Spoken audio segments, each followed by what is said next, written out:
Bonjour à tous les amis, j'espère que vous allez bien. Bienvenue dans cet nouvel épisode de Préparons notre semaine de trading ensemble.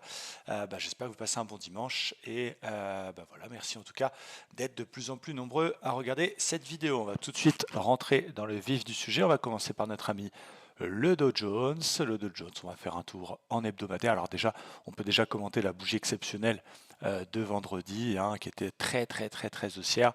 On est passé de 32 500 à peu près à 32 950. Belle bougie, belle fin de semaine qui nous permet de clôturer sur une nouvelle séance haussière, une nouvelle semaine haussière avec une clôture plus haute que la semaine précédente et évidemment celle encore d'avant.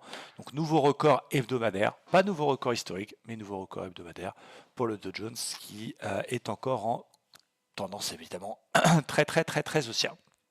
En daily, c'est la même chose. On voit bien depuis l'accélération qui a eu lieu fin octobre, des plus hauts et des plus bas de plus en plus haut.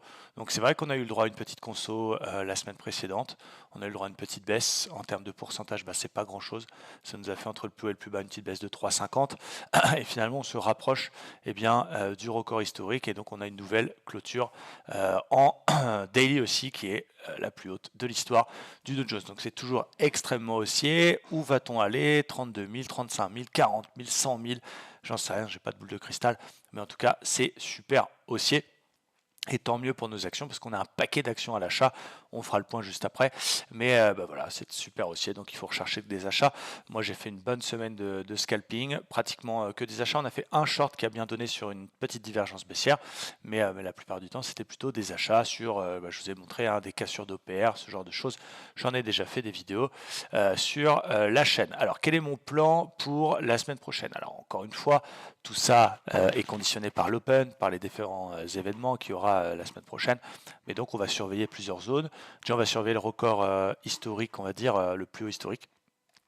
Parce que deux choses, en cas de cassure, c'est théoriquement un signal d'achat. Après, il faut être capable de payer ces niveaux-là. Mais dans l'absolu, cassure du plus haut, donc des 33 090, on est censé payer avec un petit pullback pour aller chercher peut-être de nouveaux records. Notons quand même, et bravo à Aurélien, l'un des membres de la communauté, qui l'a vu et qui l'a travaillé, notons cette vague de Wolf qui a parfaitement fonctionné en 4 heures avec 1, 2, 3, 4, 5 et donc un objectif qui a été largement dépassé. Donc vous voyez les vagues de Wolf, les divergences, les bulles, ce genre de setup, c'est des setups qui fonctionnent. Il faut juste faire attention à pas essayer dans tous les coups, de pas être tout le temps en position parce que sinon on est perdu, mais vraiment d'essayer de patienter le setup parfait, le setup qui va nous donner le trade 5 étoiles entre guillemets. Donc c'est important de souligner les choses qui ont eu lieu pour que vous puissiez reproduire éventuellement dans l'avenir. Pas de short de prévu cette semaine, en tout cas sauf si on a un énorme signal. Là on note quand même qu'on a une bulle en 1 heure, donc le timing pour acheter, si jamais ça ouvre à peu près sur ces niveaux-là, c'est peut-être pas le meilleur. On sait qu'une bulle c'est une bougie qui ouvre et ferme en dehors de l'Apollinger. En cas de réintégration, on a une forte probabilité d'aller toucher la MM20 qui correspond, regardez, à un ancien niveau résistance qui peut être aussi un point d'entrée à l'achat. Donc soit on casse les plus hauts historiques et là c'est un signal d'achat, soit effectivement on vient faire un petit repli à l'ouverture ou dans les premières heures de la séance entre cette nuit et lundi matin. Et du coup, c'est un niveau que je me permettrai de payer, en tout cas que je vais surveiller, peut-être plus pour mon scalping, puisque le dos, je préfère plutôt faire des petits allers-retours dans le sens du flux. Voilà, c'est un niveau que je vais surveiller. Donc les deux zones que je vais surveiller pour la semaine prochaine et surtout pour lundi, ça va être les 33 090 sur le Dow Jones et les 32 600, 650 qui peut faire support après avoir fait plusieurs fois résistance. On a cette bulle, c'est la MM20, petit repli, c'est un niveau assez intéressant. Pour l'instant en tout cas, on n'a pas d'autres signaux, on n'a pas de signal fort de retournement comme une div daily. Il y avait eu une vague de Wolf daily mais un petit peu tordue. 1, 2, 3, 4, 5 qui donnait avec un point 5 qui a été réintégré. Dans l'absolu, cette vague de Wolf n'est pas invalidée. On invalide une Wolf quand on fait un nouveau plus haut, mais voilà, on peut noter que pour l'instant, les grosses figures contre tendance pure, c'est un peu compliqué. Le marché est trop haussier, le marché est trop solide. Il y a toujours cette injection de liquidité, il y a toujours ce que les Américains ont touché. Vous savez, ils ont touché un chèque de 1 400 $, si mes souvenirs sont bons. Ils ont déclaré que 30% de cette somme irait sur les actions, donc il y a un vrai afflux d'oseille qui va sur les actions et donc qui font monter les indices. Donc petit repli, je paye cette zone 650, évidemment à condition d'avoir un petit signal là-dedans, un petit WM5, une petite bulle M15, une petite divergence, quelque chose comme ça. En tout cas, c'est ce que je vais surveiller. Du côté du DAX, bon, on est un peu dans la même situation, hein. Regardez-moi ça, voilà, assez impressionnant le DAX qui en hebdomadaire, on va regarder, nous fait une nouvelle clôture, là aussi historique. On a fait un nouveau plus haut dans la semaine, il faut le noter. En daily, la bougie de vendredi nous a fait un top à 14 865. On a une belle bougie qui est assez éloignée de la précédente. Bon, voilà, c'est un peu le même style de marché. On est sur un marché hyper haussier avec pour l'instant une toute petite conso qu'il y a eu. On a été chercher la M20. C'est toujours haussier. Bon, il faut faire attention à ne pas vendre n'importe où. 4 heures. Alors là, je vois une petite bizarrerie entre mon graphique daily et la clôture à 755 et mon graphique 4 heures avec la clôture à 869. Ça, il faudra que Pro Altime m'explique pourquoi. Parce que je vois 757 en clôture. Bon, quoi qu'il en soit, quand on regarde le graphique comme ça, là où on pouvait envisager éventuellement un double top, eh bien, ça a été pété. On a pété les plus hauts. Donc pareil, ça reste haussier, il faut acheter les replis. Petit repli sur l'ancien top, justement les 750, 780, c'est un point d'entrée dans le sens de la tendance.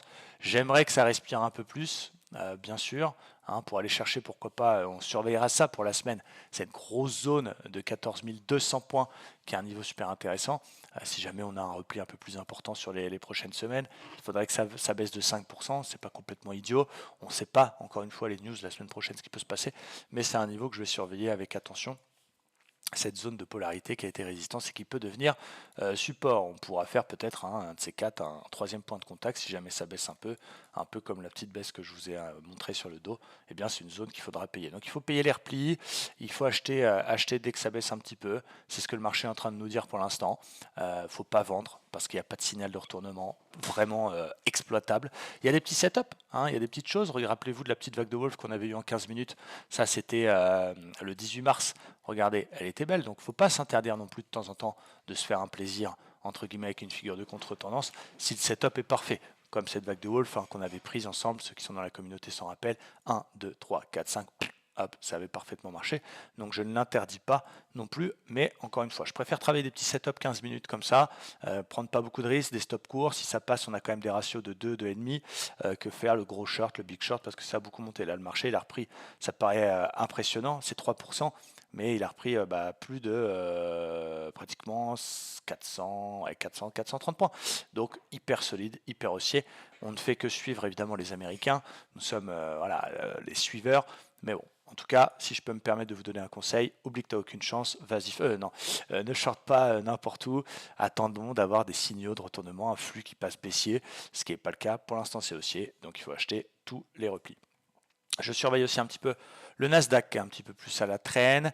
Il est loin de ses records historiques. Il faut dire qu'il avait surperformé largement.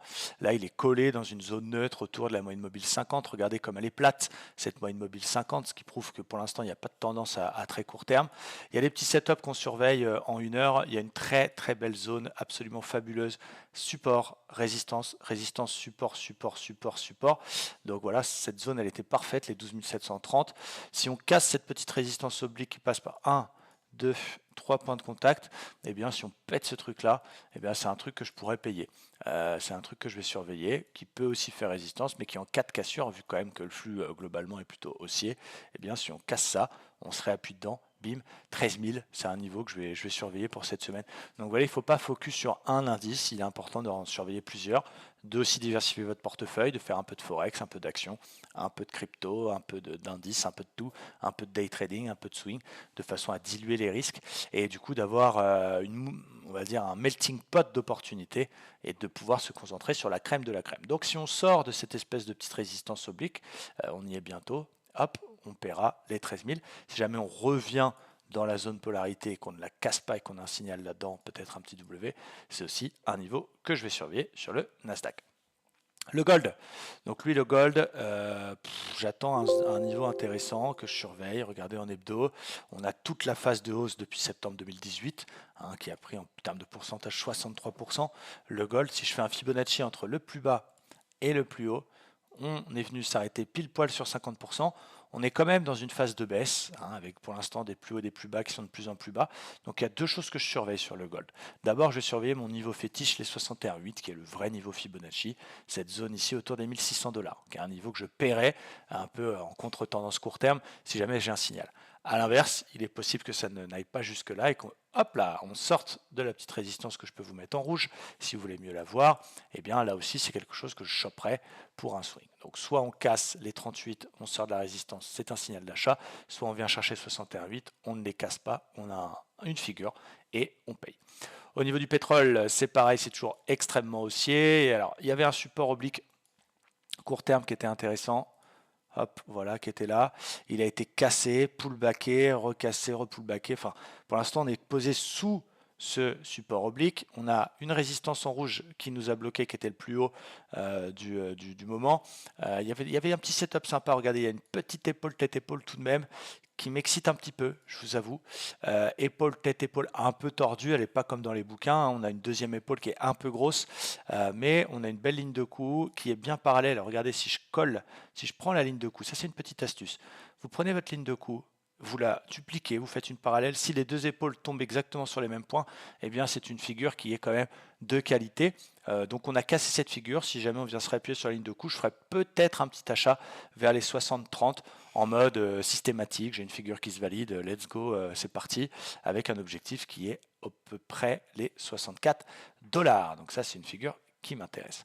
Du côté du Forex, il y a du bien, il y a du moins bien. On a quelques positions en cours. On a de l'euro-yen qui est très très bien. On fait 150 pips. C'est une paire qui est bien repartie à la hausse. On a acheté la sortie du triangle. On a fait un beau gain. On faisait 300 pips. Ça a corrigé un peu. On est passé break-even. On garde. On a de l'USD-CNH. Pareil, une divergence haussière qui est vraiment, vraiment géniale. On a de l'USD-MXN en perte. Alors ça paraît impressionnant, 3000 pips, mais je ne perds pas 3000 pips comme sur l'euro-dollar.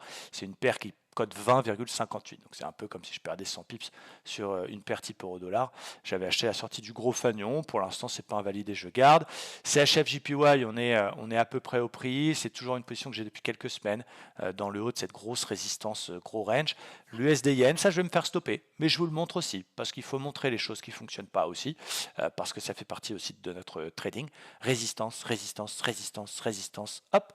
Et on avait une divergence là-haut. Donc je l'ai prise tout simplement. Stop au-dessus. Pour l'instant, ça ne veut pas casser. Ça passe par le haut. On a invalidé la TIF. Bah, c'est le jeu, j'ai envie de vous dire. Ça fait partie du métier. Et dernière paire, et ça, c'est encore le bon timing. Dernière paire que je viens d'acheter, c'est le NZD USD parce qu'on a un petit combo. Là, regardez, on a une très belle bulle, double bulle, qui s'est validée vendredi. Donc superbe.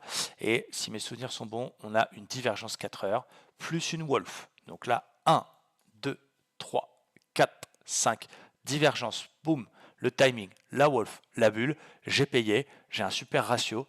Alors c'est pareil, ça cote 0,60. On a l'impression que c'est beaucoup de pips, mais vous voyez, je peux gagner un gain presque même plus de 3 fois supérieur à ma perte si jamais on va faire l'objectif de la Wolf.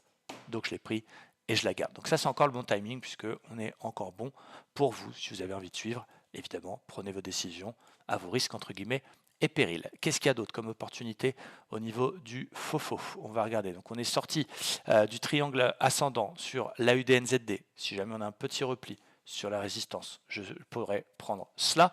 Là non, c'est cuit. Là on l'a prise. Là, c'est pas mal. Et voilà, c'est le GBP USD. Donc on est dans une phase de hausse, mais on a cassé ce support oblique.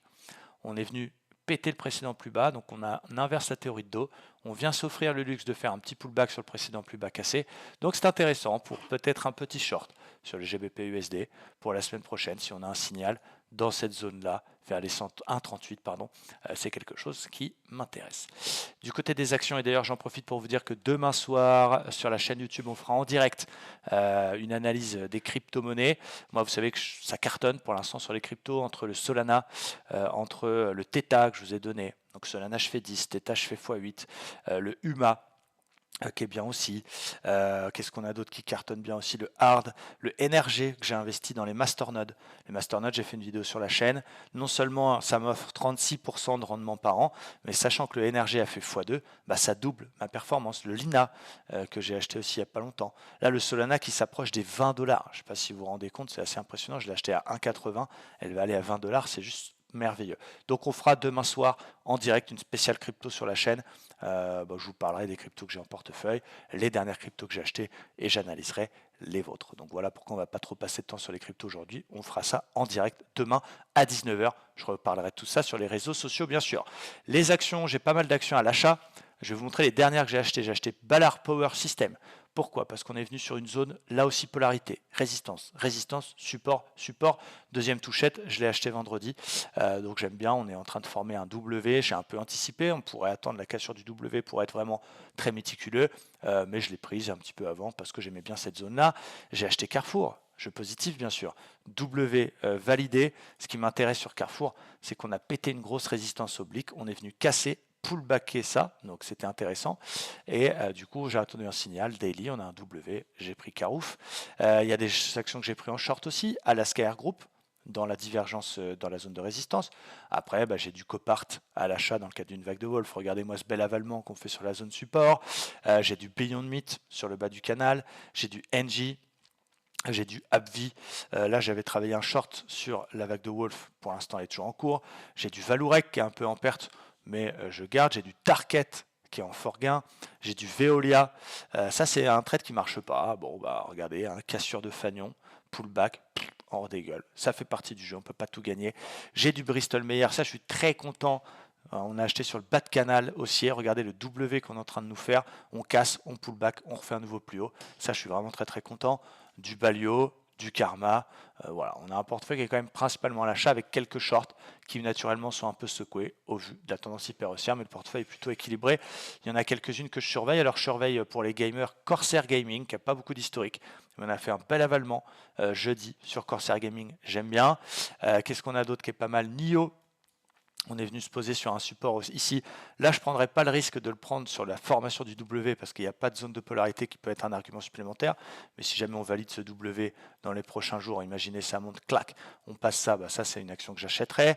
JC Deco qui a été recommandé par je ne sais plus quel broker, si c'est Jeffries ou je ne sais plus, mais avec un objectif à 28. Si on casse les plus hauts, les 22, c'est quelque chose que je m'offrirai. Énergie transfert, j'attends la zone de polarité. On avait déjà fait un bel aller-retour. On est sorti sur la divergence. Si on vient se réappuyer là-dedans, c'est un truc que je vais surveiller. Boiron qui casse cette espèce de triple bottom. Très intéressant avec la cassure de la résistance vendredi. J'attends une confirmation lundi. C'est un niveau que j'aime bien parce qu'il est un peu polarité en exagérant un petit peu. Donc on est en train de repasser au-dessus. J'aime bien Boiron avec un objectif qui serait l'espèce de ligne de résistance qu'on peut tracer ici en tirant un trait sur les deux tops. Donc vous voyez, on a une marge qui est quand même assez intéressante entre le gain potentiel et le stop loss, donc j'aime beaucoup. DocuSign également, très beau range, très surtout belle zone de support. 1, 2, 3, 4, 5, 6, 7e point de contact là-dedans. J'aime beaucoup DocuSign. En plus, quand on va voir TipRanks, qui est le site que j'utilise pour la partie plutôt fondamentale, la vie des analystes américains, etc. Si je ne dis pas de bêtises, je vais aller jeter un œil parce que je ne l'ai pas de tête. TipRanks, on a un objectif sur DocuSign. D'après le consensus US, DocuSign, on a un objectif moyen décidé par les analystes américains de 277 $. Donc c'est justement le plus haut précédent, c'est plutôt cool. Il y a NeoN aussi qui pour l'instant tourne autour de la zone 61,8. J'ai pas encore acheté, j'attends qu'on sorte de l'espèce de biseau qu'on a là. Enfin ouais, pour vous dire qu'il y a du potentiel, il y a des belles actions et pour terminer Airbus qui est sur un beau support oblique et sur une belle zone de polarité. Donc il y a quoi faire. Il faut faire attention à ne pas être sur les mêmes secteurs. Il faut pas être attention de être je vais y arriver. Il faut faire attention de ne pas être trop exposé sur 55 actions non plus. Donc il faut accepter un roulement. Et en short, j'en ai deux qui m'intéressent. D'abord, c'est Disney qui valide une divergence hebdomadaire qui est là. Hop, c'est validé. Donc théoriquement, on doit shorter Disney à l'Open US lundi. Et une deuxième, alors elle est un peu exagérée, mais pour le sport, je vais la prendre. C'est cette espèce d'épaule, tête-épaule un peu grosse sur Jumia Technologies. Épaule, tête, épaule avec des épaules. On va vérifier la ligne de coup. C'est pratiquement parfait. Une tête qui fait bien 2 fois les épaules. Elle est censée être validée, on est censé y aller. Ça donne une banqueroute du titre. Donc voilà, on ne sera peut-être pas aussi gourmand que ça, mais elle est là et elle est pas mal. Et du coup, j'ai envie de me la faire. Évidemment, je parle de l'action. Je suis bien technologie. Voilà, j'ai été un petit peu rapidement. Ça fait 20 minutes. C'est un format un petit peu plus court que d'habitude. D'habitude, c'est plus 40. J'espère que ça vous plaît. D'après les commentaires, vous préférez ce genre de format un petit peu plus court. Je vous rappelle que vous avez accès à 2 services avec nous. un service, on va dire, d'introduction, de formation qui s'appelle Commencer le trading, dans lequel je vous offre une formation complète. Il y a 55 heures de vidéo, vous avez les lives du lundi matin, un groupe Telegram privé, du coaching 2 fois la semaine pour commencer, c'est parfait, sachant que c'est offert, commencertrading.com.